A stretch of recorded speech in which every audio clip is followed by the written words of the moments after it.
Just another video today. It's now the 9th of the 3rd at exactly midnight. Well, I should say 1 minute past midnight because it's seconds past. Anyway, otherwise it could be the next day. So it's weird. Yes. It is now Monday morning, the first minute of Monday morning. So that's cool. So anyway, yeah, I've just been watching a program called Succession, and it's an interesting program. I mean, the interesting point really is that you have this central figure, a father who is the don of a major empire, that has his little fingers in these massive pies. And season 1, he's unhealthy. He has a lot of problems, and so some believes that he's going to be taken over. Does all the work to sort of try and save the company, and his dad basically tells him that I'm continuing. And there you've got this battle now, where each of the children are trying to please the father because they want to be the ones to take over the business. And the hell that these people go through, terrible. It just reminded me that we look at people that are wealthy and we think, how on earth can these people be unhappy? They've got everything. Yeah, they've got money, they've got power, they've got a position within society. Open doors everywhere for these people. Doors just open. Everything, there's things open for these people. They do anything wrong, and there's massive cover-ups involved because they're powerful people, and the whole system works for them. But if you're in that situation, then there's a very good chance that you didn't have loving parents that took care of you, that you didn't have friends that loved you because of you. And so when things are tough for them, when they feel that things are hard, I mean, they really are hard. Because when you've got everything and yet you've got nothing, that's terrible. Because for most of us, when we feel that times are tough, we look at our lives and we see, okay, no money, virtually no money. You haven't got this, haven't got that, haven't got this, haven't got that. We can make a pretty good list of the things we haven't got. Those people can't. But those people, what have they got a list of? Of the things they haven't got. Money, they've got that. They've got wonderful places to live. They've got 3 or 4 places to live within the town they live in.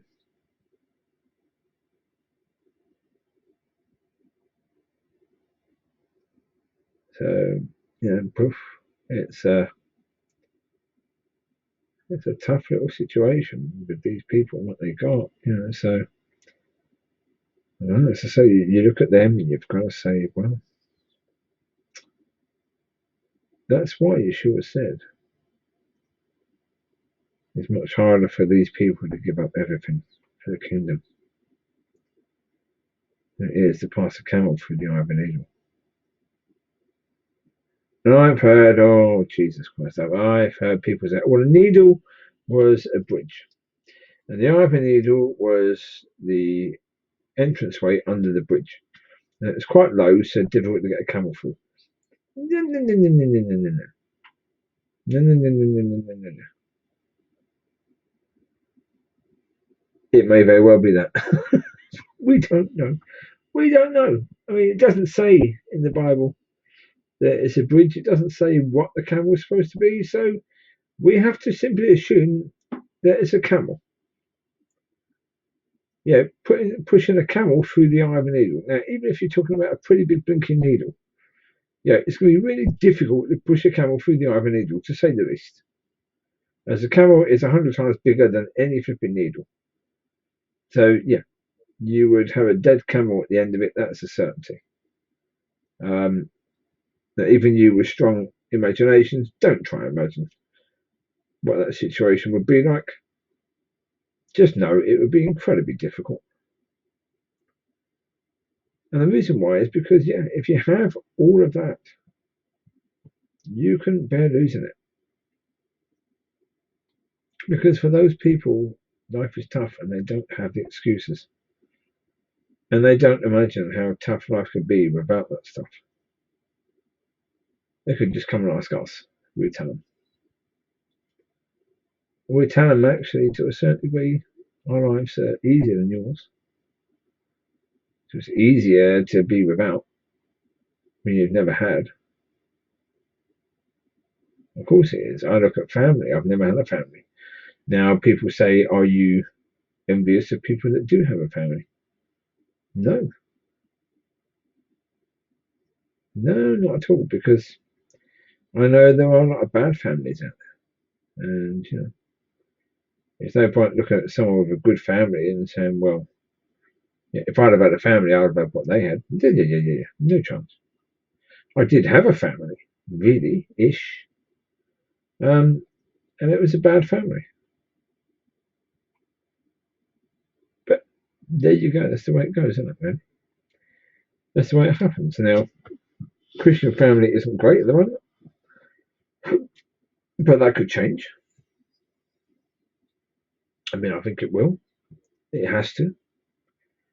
Yeah, the way things are, it has to change because if we're in the last days, which I think we probably are at some point, um, Christians have got to get focused. They've got to get right with God because either way, those people that are churchgoers,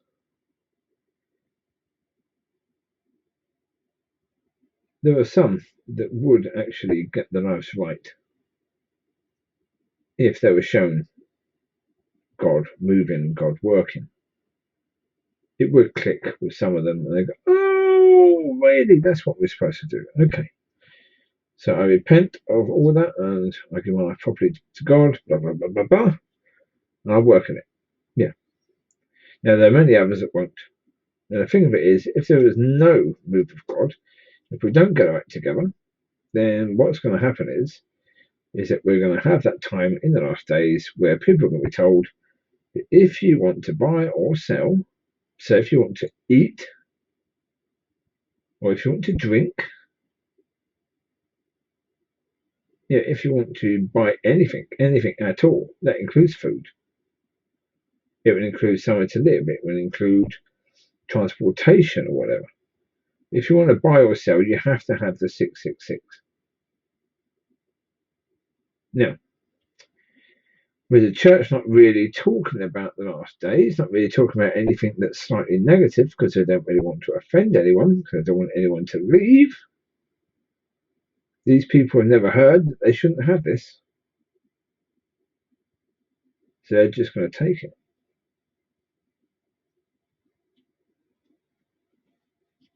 Not good. Not good because when you take it, then you're cut off because you can't have the sign of God and the sign of the beast at the same time. So if you've got the sign of God of the beast, then you can't have the sign of God on you. God won't mark you as one of his if you've got the sign of the beast. So we're going to get things sorted. We're going to get things right because we have to. As simple as that. But when you look at the rich, and powerful, understand that these people are just humans. They were born in a situation that sort of benefits their life because they have so many of the opportunities, but they also don't have a lot of the things that you had. They don't have that best friend that's there because they love you and just because they love you. They didn't necessarily have good parents or loving parents. I mean, there's probably less percentage of people that are mega rich who had loving parents than those people that are poor.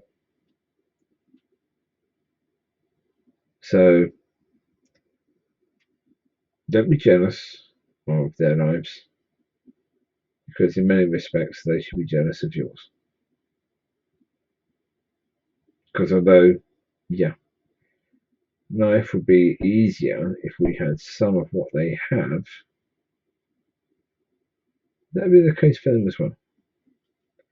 If they had some of the friendships that we have, if they had the loving parents that some of you have, and the loving brothers and sisters that weren't just out for what they can get, their life would be a lot better as well. So when you look at people, try and open your eyes to see the person and not simply the view that society wants you to have of them. That they're lucky, that they're blessed, and yeah, that's absolute rubbish. In most cases, it's just rubbish. Yeah, they are often just as miserable as the rest, if not more miserable. So, yeah, understand that your life probably isn't that bad after all. Because that's the truth of the matter. Is that we can look at our life, we can look at the way that our life hasn't got this, that, or the other.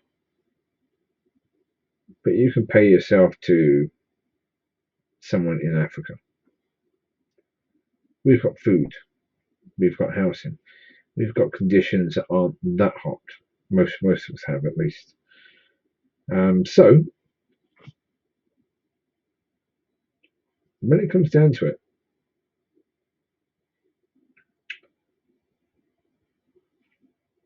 I think we have the lives that we need to have in order to be able to best serve the Lord. I think that's the whole point of our lives being the one they are. Is that if your life has been difficult in a certain way, then you have compassion for people who are going through similar things. You know, if you've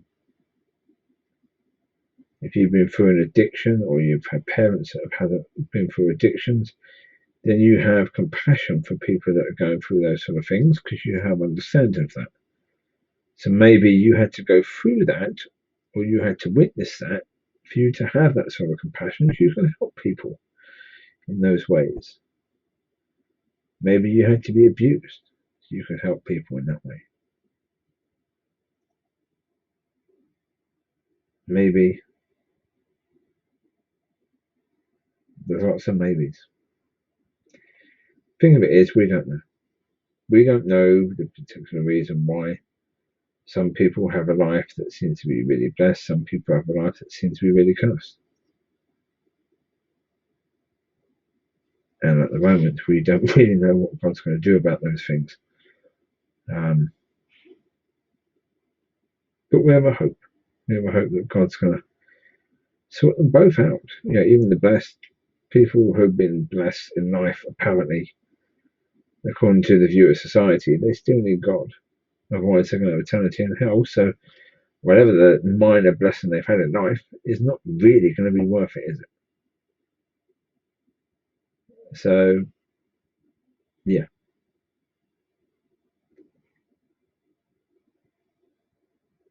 We each have our own individual life and our own individual life experiences. They're there for a reason. As I said before, we don't look at other people and judge them and think that we could do better in their circumstances, because we couldn't. We don't look at other people and think, well, obviously, they're not finding life tough, because they probably are. And just because they have money, it doesn't mean they're happy. So focus on you again. To you. Focus on you. Get you right so you can help others. It's interesting looking at the point of view of the rich as well. Not being rich, it's interesting to try and think about them and what they might be going through. Having never experienced that way of life, I wouldn't really understand. But I just know they're human as well. Because they're human, they're going to have all sorts of human emotions, the same as we have. So, well, we as in the non-rich.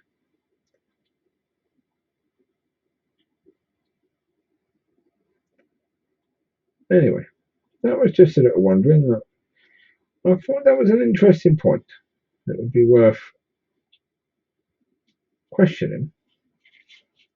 I mean, with all these points, some of these things are simply spoken about because of the fact that they could be an interesting thing to discuss, interesting thing to think about, and therefore people can comment on these things. And